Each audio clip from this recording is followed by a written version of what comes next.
Yo, yo, hey, oh. Hello and welcome. Welcome back to Reclaim Within. I'm Ash, your host, and this is my dog, Moon. She decided she was going to come help today. Let's see if she lets me do this. If you're listening, my dog is on film, and her name is Moon. My prayer for you today is that you walk away from today's episode with a deeper understanding of what survival really is, how it has shaped your lineage, and why so much of what you carry did not begin with you. And that you begin to see this time of chaos not just as a overwhelming experience, but truly as an opening to feel, to understand, and to consciously shift what has been passed down through generations. Your ancestors, your parents, your grandparents, your great-grandparents, they operated inside of a completely different world. Do you ever stop and think about how different of a world they grew up in was? Because I do. I think about how many of us are operating in this current world, running nervous system patterns that have been passed down for literal generations. I think about how many of us are running on autopilot, having normalized the way that we operate, wondering why I feel so stressed out. Why do I feel so burnt out, overstimulated, overwhelmed, checked out, unappreciated, unseen, numb, and just overall physically unwell? Well, most of the nervous system patterns that we have inherited are from a world that was built upon one thing: survival. Survival is not just about food, water, and shelter. Survival is a full body orientation. It is the nervous system organizing around the question, am I safe? Do I belong? And will I make it? And when the answer to those questions feels uncertain, the system is brilliant, so it will adapt. Our nervous system is so intelligent and will find ways to cope and adapt. It'll do this by tightening, suppressing, performing, and coping. It does whatever it needs to do to stay connected or to stay in whatever version of connection was normalized. So it could be enmeshment, it could be disassociation, but whatever it is that we learned was normal is what we learned connection was. I don't know if that makes sense. Let's see if I can pull it out a little bit more. The idea is really what the nervous system wants is to stay alive. So it has to be able to belong. So it has to be able to belong to whoever's around it. So whoever you were around whenever you grew up, and whoever your great grandmother was around when she grew up, she was adapting to that person's nervous system. That person's experience was what was training her soma, her body, her nervous system to understand what normal was, what safety was, what belonging was, to stay alive. Most of our ancestors were not living in a world that invited them to slow down and ask why. They were living in a world that required them to keep going, to work, provide, endure, and push through. Depending on who you are and where your ancestors were from, this is going to be a little different depending on those circumstances. But for the most part, there's a lot of ancestors who were not necessarily in the most amazing situations. And even if they were in a socio-economic system that was actually doing well, that doesn't mean that they didn't have a lot of repressed undercurrents going on in their family system. So there's a lot here. And it's very nuanced, and every single person is a unique individual who has a unique individual bloodline, who has unique individual patternings from their own family systems. And at the exact same time, even though it's all so nuanced, we are all so much more connected than we understand. When you're in survival mode, there's not necessarily space to sit with your feelings. There's not language even for the inner world when you're so worried about the basic survival needs. There wasn't safety to unravel what was hurt, why it was hurt, to create that community and that coherence that actually can bring somebody's hurt and pain into a place of witnessing, feeling seen, feeling understood. Trauma isn't what happens to you. It's the lack of connection, the lack of coherence that the pain goes without inside of our systems. Because the core human need is belonging. That is what all of our core human need is from day zero. And belonging means for our systems to stay connected to whatever system that they're in, even if it meant disconnecting from yourself.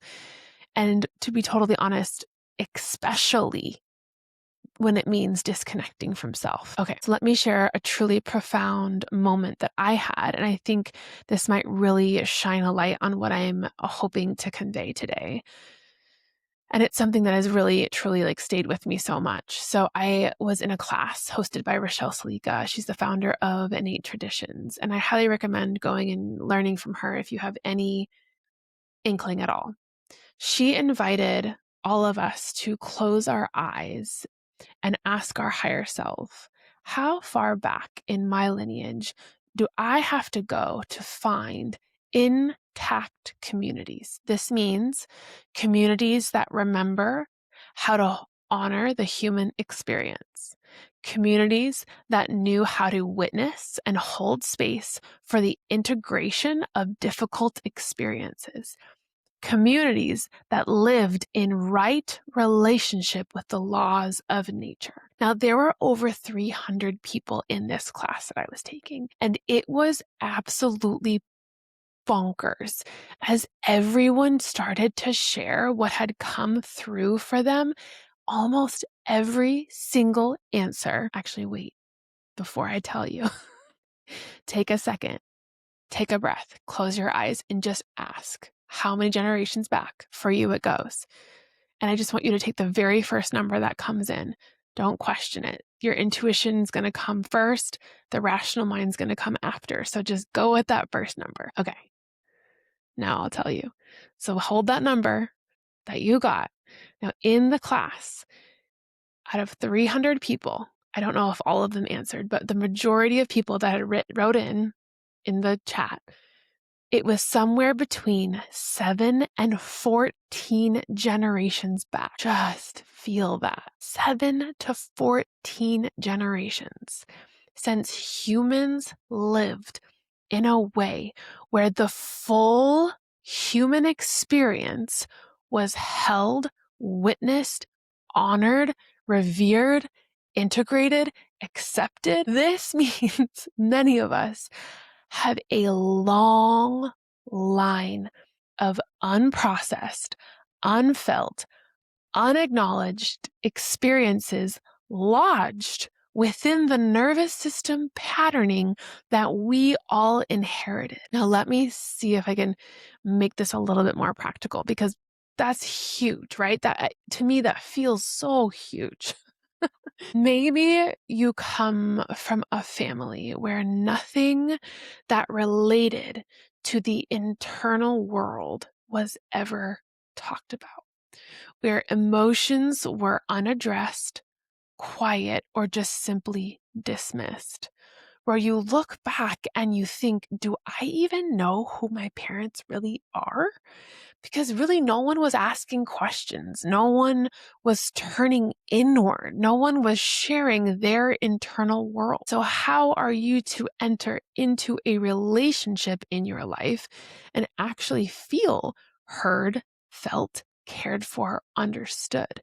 You actually were never transferred these inner maps. Okay, let's change. Maybe let's use a different pattern as an example. Maybe you come from a lineage where there was alcohol or substances. The people in these lineages turn to something that to try to fill the holes to feel whole as a way of coping with their sensitivity, with their overwhelm, with the uncomfortable feelings that no one knew how to feel or how to deal with or how to be with. And so, yes, all addiction has a logic. People are the way they are for really good reasons. I will die on that hill. The more I have met hundreds and hundreds of people, and every person I've dove in with to really help them reclaim themselves and help them discover why they are the way they are. Every single person, there are such real reasons why we are the way we are. However, coming from this pattern, coming from this inherited nervous system pattern, even if it wasn't your parents, if it was like their parents or their grandparents, right? But coming from this inherited nervous system pattern is going to leave you with a nervous system that one hasn't any idea how to actually cope with uncomfortable emotions, no idea how to have boundaries, how to understand where one person begins and the other one ends, and possibly no idea to understand whose feelings are whose. Where do I end and you begin? Who are these my feelings? Are these your feelings? And again, you never got these inner maps. You never got this information. So no matter what the family system looks like, many, many people in the previous generations did not even have the space or the time or the wherewithal to even question their experience. There was an orientation towards survival and belonging. And now we are living in a time that is honestly so wild. There is so much upheaval being stirred up. And at the exact same time, I would argue that there's also something else that's happening here. There are more resources than ever before, and there are more conveniences.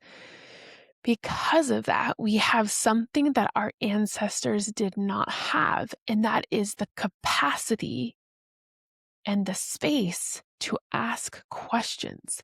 It is not so much about survival in the same way. So why do I feel this way? Where did this pattern come from? What is actually even mine and what is not mine? We actually have the ability to get curious now about our inner world, to actually slow down and to feel and to listen. And this, my friends, is where the work begins. One of my favorite skills that I love to teach is tending to your lineage. What this means is you need to start with you. So tending to your lineage starts with you. What I love to start with my clients and my students is teaching them how to tend to their own inner children, to allow the hurt to just be there, to let those younger places and younger parts of themselves finally be seen, felt, and heard, not dismissed, not rushed, and not explained away, just tended to.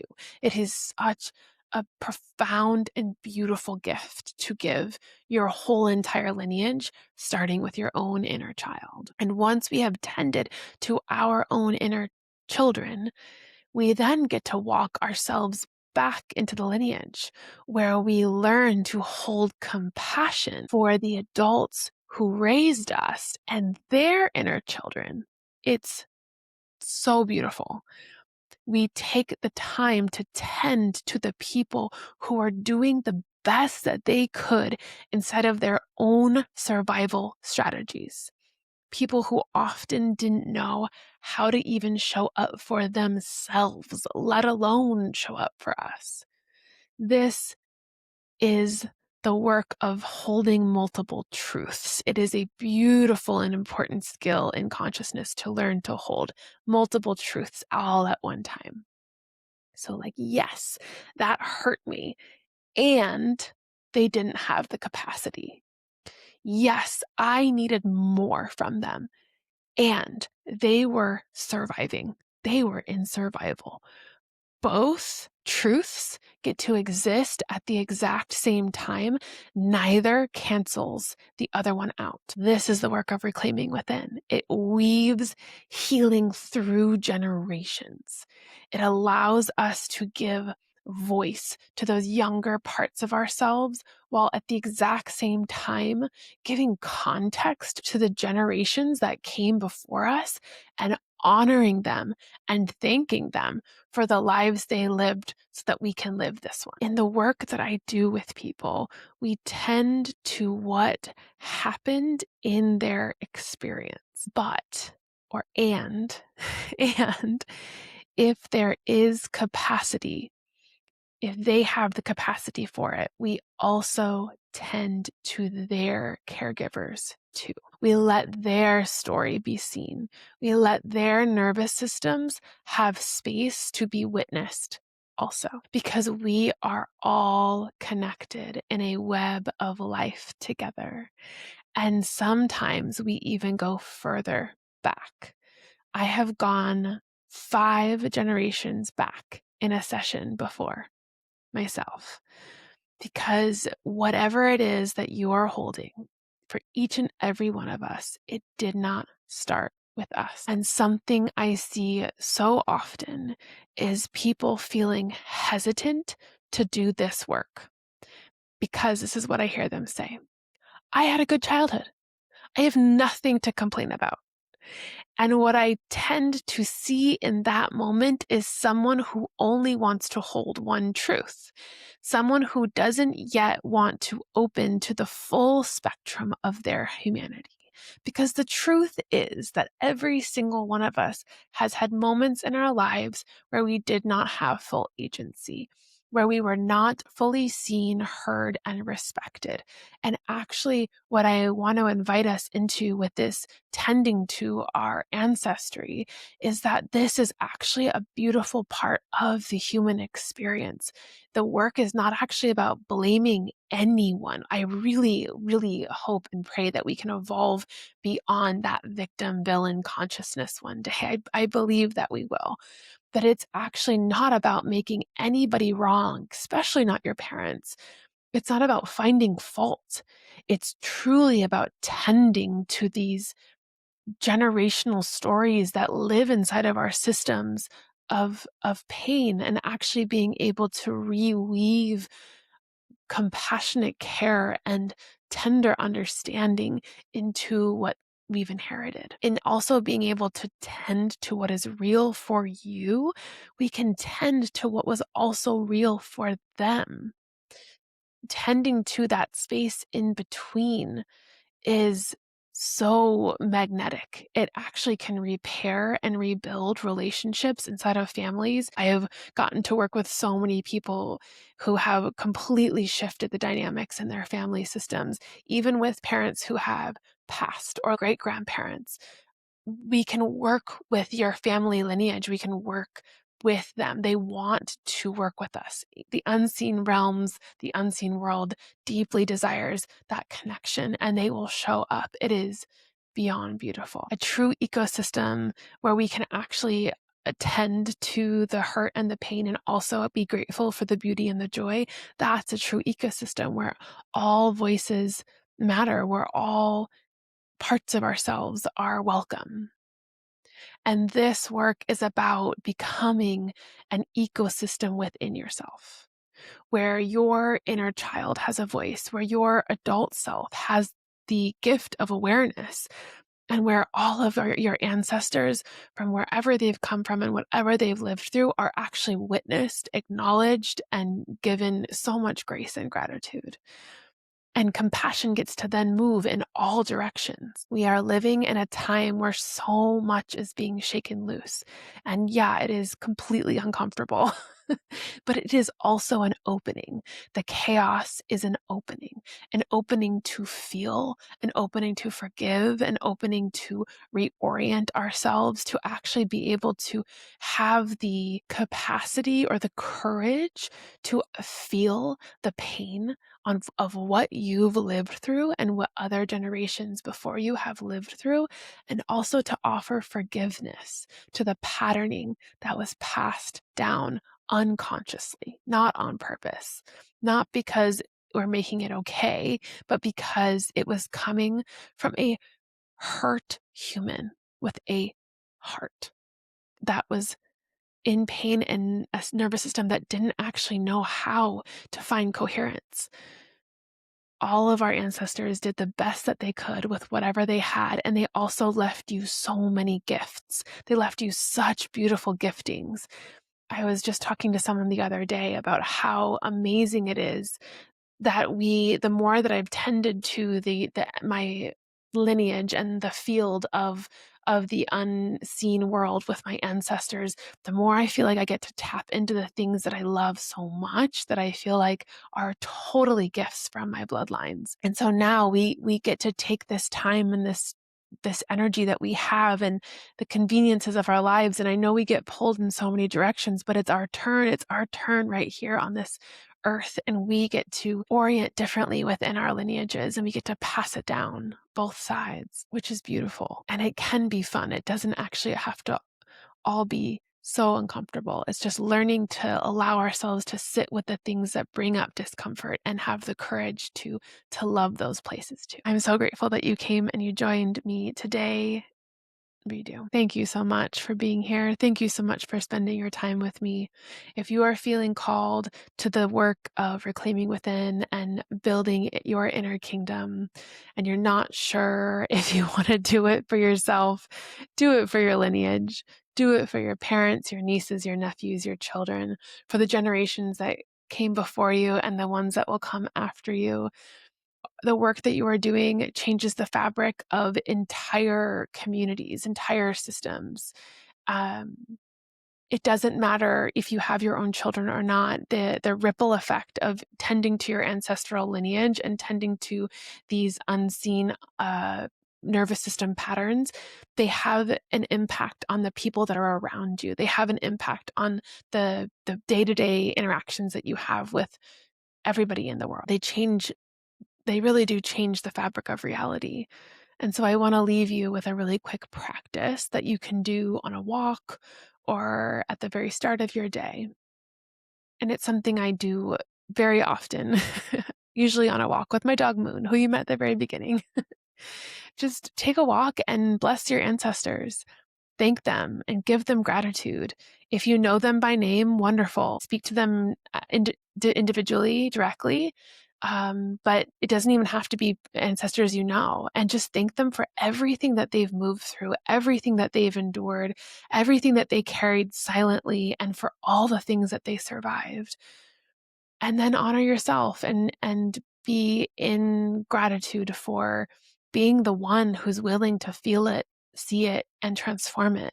You might be the very first one in your lineage to actually be able to have the ability to sit with yourself or to talk with someone about it. I think about that so often. I have had such an honor and privilege of being able to work with so many other women around some very specific upheaval that's been going on in my life. And I think about, I wonder how many other women in my lineage were able to have the conversations that I get to have with the women in my life. And I'm just so grateful that I get to have a voice and I get to share my voice out loud.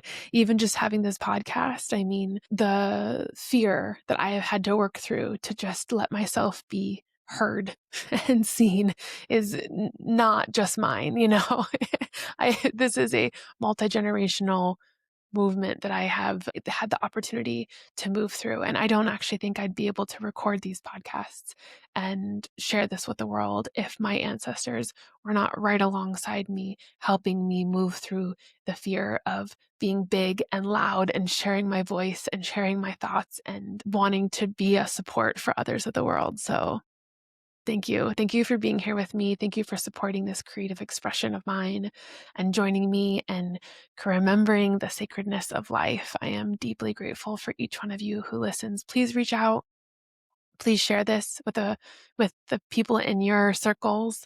If you do feel called to go deeper with me, you can become a paid subscriber on Substack, and then you will receive access to my monthly live Zoom calls at the end of every month, where we will gather and work towards reclaiming within together.